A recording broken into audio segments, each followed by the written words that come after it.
Bonjour, donc nous sommes donc le 29 septembre 2021.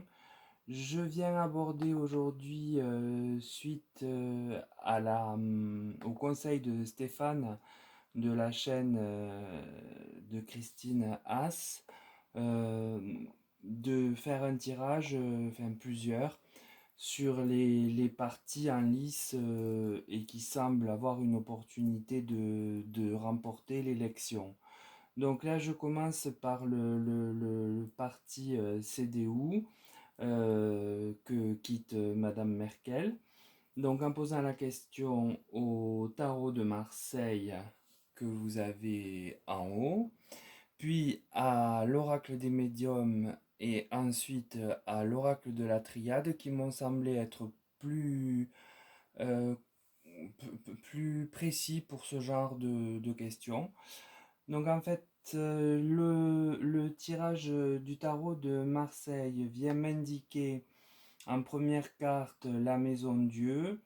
C'est le ressenti du parti qui sent sa chancelière que l'on voit ici, je vous le dirai après, à travers la papesse, eh bien s'effondre et tombe en ruine, symboliquement. Ensuite, on a l'ermite.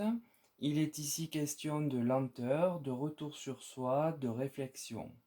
Puis donc la papesse, cette carte symbolise une personne intelligente, pas facile d'abord, qui peut présenter des sautes d'humeur, mais néanmoins qui est porteuse de sagesse. Elle semble pour moi, de ce que j'en sais, étant peu au courant de la politique allemande, bien représenter en tout cas de prime abord Madame Merkel.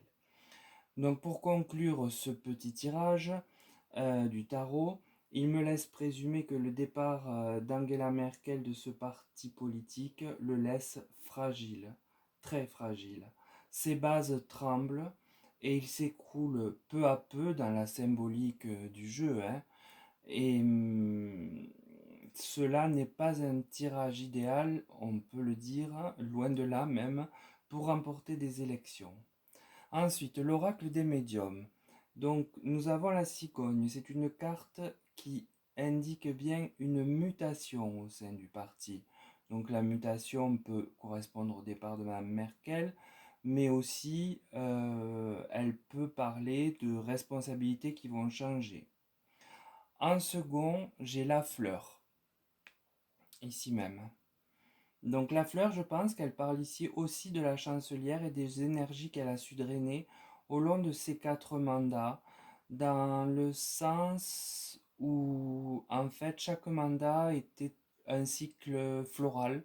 Elle revenait s'épanouir, j'ose pas trop employer ce mot-là pour elle, mais en tout cas, elle revenait toutes les saisons politiques, électorales, elle revenait au pouvoir invariablement. Ensuite, j'ai la tension, hein, on voit bien la carte avec des éclairs. Cette carte indique clairement que ce parti, à l'image de la maison Dieu du tarot, est dans une tourmente intérieure exponentielle, hein, voilà. Le jeu vient nous annoncer donc des mutations au sein du parti, lequel, sans Angela Merkel, n'est plus ancré. Les choses se délitent et sont source de tension. Ensuite, avec le dernier oracle, l'oracle de la triade que vous connaissez bien, qui est ici, j'ai trouvé le voyage. Donc la carte peut soit me parler du départ de Mme Merkel, soit de remous au sein du parti, et pourquoi pas des deux en même temps. L'éternité, cette carte, alors excusez-moi, quand j'ai réétalé mes cartes, je me suis trompé, donc je remets dans l'ordre, pardon, et j'espère que vous m'en voudrez pas, le jeu était comme ça, hein.